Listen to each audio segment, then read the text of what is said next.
লব্বাইক ধ্বনিতে মুখর আরাফাত ময়দান। পবিত্র হজে 16 লাখ মুসল্লির অংশগ্রহণ। বাংলাসহ 35 ভাষায় সম্প্রচার হবে খুতবা। গুনাহ মাফের জন্য আল্লাহর কাছে ফরিয়াদ।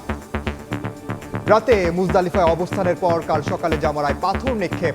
পশু কোরবানির পর করবেন মাথা মুন্ডন।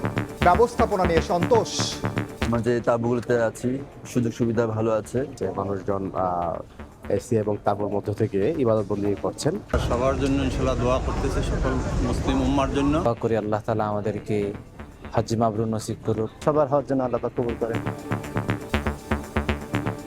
দেখছিলেন প্রধান শিরোনাম। দুপুরের সময়ের সঙ্গে আছি আমি ওমর ইনান। এবার অন্যান্য শীর্ষ সংবাদ।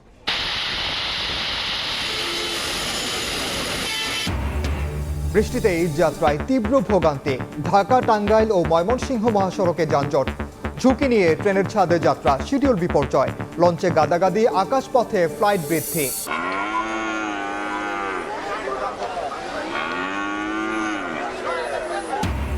শেষ মুহূর্তে কোরবানির পশুর জমজমাট বেচাকেনা। হাটে ছোট ও মাঝারি গরুর চাহিদা বেশি। দাম কিছুটা কমিয়ে হলেও বিক্রি করতে চান ব্যাপারীরা। ঈদ জামাতের জন্য প্রস্তুত জাতীয় ঈদগাহ। অংশ নেবেন রাষ্ট্রপতি, প্রধানমন্ত্রী।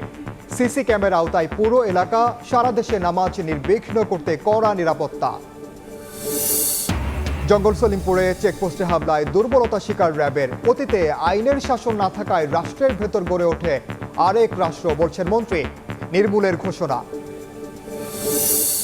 এবং যুদ্ধবন্ধের আলোচনার মধ্যে ইরানি বিমান হামলা, যুক্তরাষ্ট্রের ক্ষেপণাস্ত্র উৎক্ষেপণ ঘাঁটি ও মাইন বসানো নৌযানে আঘাতের দাবি। হরমুজ প্রণালীর কাছেও বিস্ফোরণ।